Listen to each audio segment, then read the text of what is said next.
What's up YouTube? Welcome to New Parenting Training.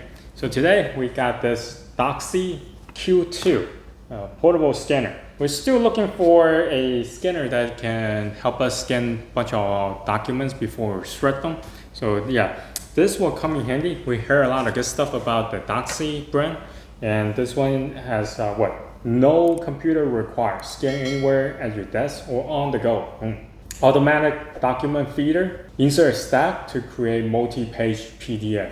Rechargeable battery and Wi-Fi. Sync scan to Mac, PC, iPhone, and iPad. So it doesn't say Android phone. Alright, so it sounds very promising. We're gonna open it up.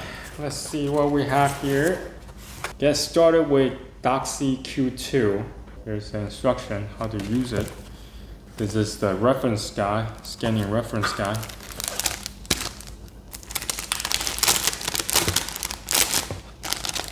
This is a calibration sheet. Warranty, clean cloth.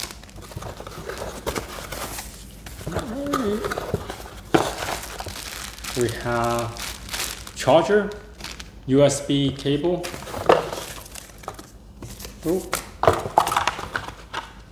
And a 16 gig memory card here. All right, so here is the Doxie 2.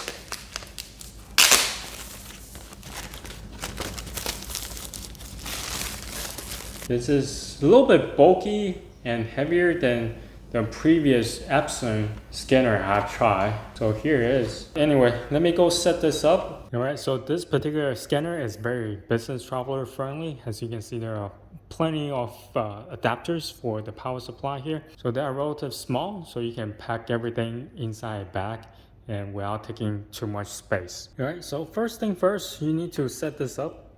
Now they provide you with a 16 gig memory card. This needs to go into the back of the scanner first.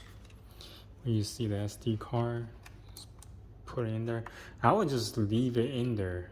Don't take it out, because what happens is if you are not connected to the computer and you just scan using the scanner itself, all the documents going to be saved onto the disk. And once you connect to the computer, it will read off on the disk as well. So without this disk in there, you are not able to scan anything and save it within this scanner. So keep that in mind. Now there's a little thing here to peel off. Now next thing you need to do is to unwrap the battery. Now the way that you do it, as you can see, you have to open this up, and then you have to open this tray up, just pull it up. So there's two arrows pointing, so you need to squeeze the arrow like so. And also this tab needs to be pulled up. And now you will see the battery.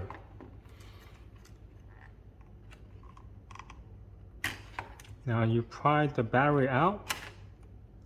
Oh, it came off. So there's a little plastic thing here that's kind of stuck in between the connection. So you need to remove this and put the battery back in. Remove the yellow tab and push this down, and you close the lid. Now to turn this thing on, turn on. Well, I believe the previous model, you can't, there's no screen to tell you what to do. So now you have a little screen, at least it tells you. So now the scanner has been charged up. Let's do some actual scanning. So we have here a testing page that they provided. What they want you to do is just try it out. And you don't actually need this as a reference once you get the hang of scanning using the scanner. So what they want you to do is just scan the certificate of scanning.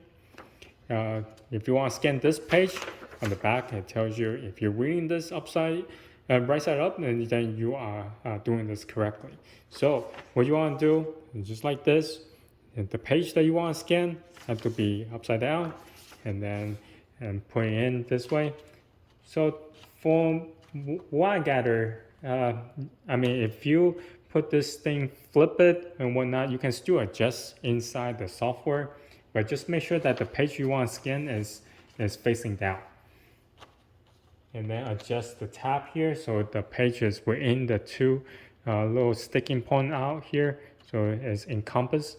Now you can have two formats, either JPEG or PDF, and also for the resolution, the DPI, you can have 300 or 600. Currently, I have set it to 300, so let's hit scan. So as you can see, this is real time, by the way, and this is going pretty fast for the 300 DPI. Now let's switch to 600 and then try it again. Now, all I can tell you is that the 600 takes a little bit longer time than the 300 DPI, but it's not too long. If you're only scanning a couple pages, it won't take that much time. So yeah, that's it. Now everything is being stored inside the memory card in the back. I will show you how to export the files in a little bit.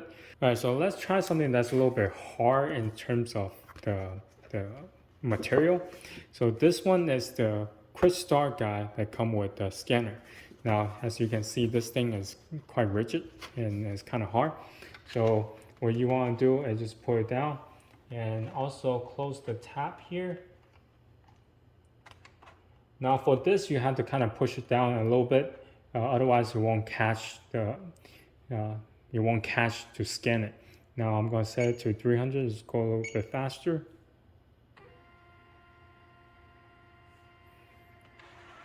And you need to do a little bit convincing to push it down. So yeah, it will scan a harder surface paper, but it's just sometimes you might have to push it down for it to start scanning. Now, next up, I want to try this.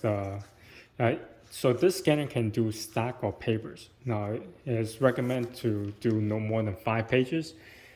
So I have here 5 pages of paper that I can scan. Right now it's in the PDF. So for PDF files, all the paper, the stack of paper is scanned, it will go into a single PDF file.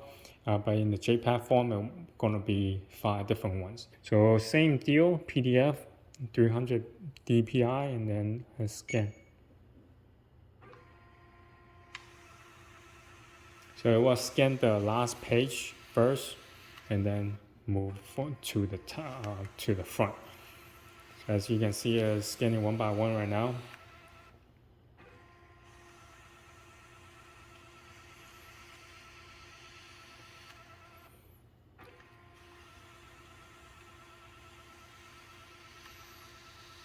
So yeah, this stack of paper is a installation guide for a furniture that we bought.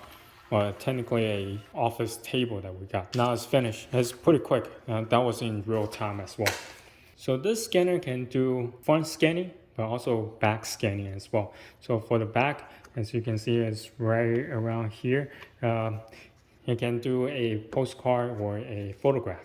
So what you need to do is just make sure that whatever surface you want to scan is upside down, and then stick it on this side.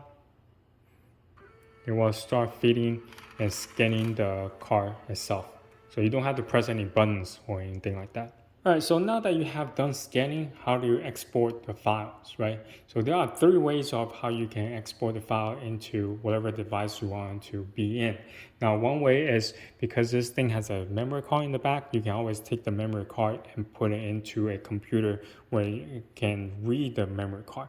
Another way is to use a USB cable that comes with the Doxie, and you can connect to your desktop or your laptop to get the file out. And the third way is just quite unique. It has the Wi-Fi function. So as you can see now, the light is on because I have pressed you have to hold the scan button in order to turn on the Wi-Fi. Now it has to be blue before you can connect to this machine here. So there are a couple ways of connecting to the Wi-Fi system here. One is to use your system, if you're using a laptop or your iPhone, is to find the Wi-Fi signal that's coming from Doxie.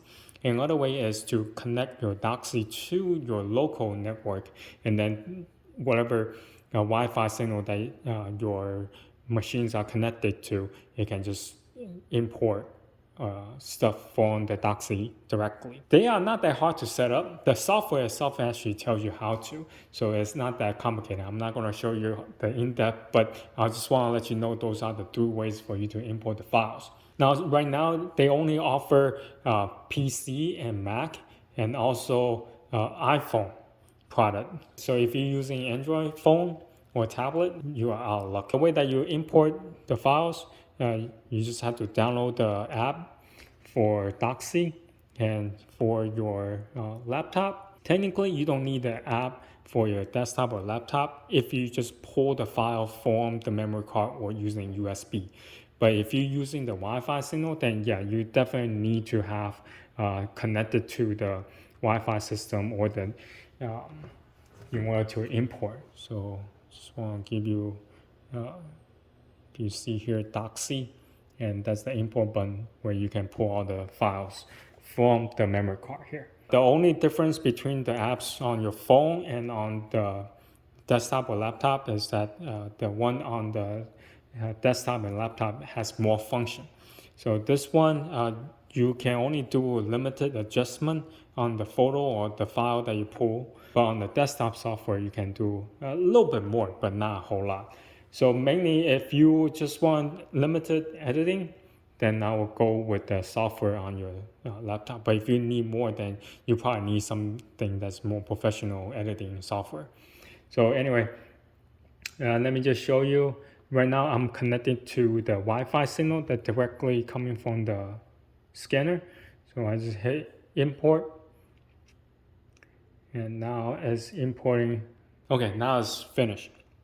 It actually took a while. So if you have a lot of files, then I suggest you to plug into your USB or take out the memory card and stick it into your laptop or desktop to pull the files. Otherwise, if you're using the Wi-Fi, it might take a little bit longer than you expected. Anyway, so now all the files are in here, so you can do adjustment, things of like brightness and contrast and saturation and so on and so forth. So there are some editing function within the software itself, but not that extensive. But if you want something that's more, then you probably need to get a third-party software. So my final thought about this new Doxie scanner is that the pros is portable.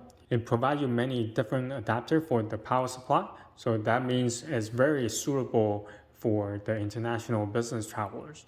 And they are very small and easy to pack and take it with you too. And secondly, you don't need to have anything else for it to start scanning. This thing can do it on the fly. And third, since it has like multiple different ways to pull the files, then yeah, it's very simple for you to either pull it to a phone or pull it to a PC via Wi-Fi or USB or just the memory card. And it's really convenient to use. So some of the cons I have experienced is that, well, first of all, it only supports iPhone and iPad, but if you have a Android phone or a tablet that uses Android system, then yeah, it's not gonna work. And secondly, the buttons are actually very touchy.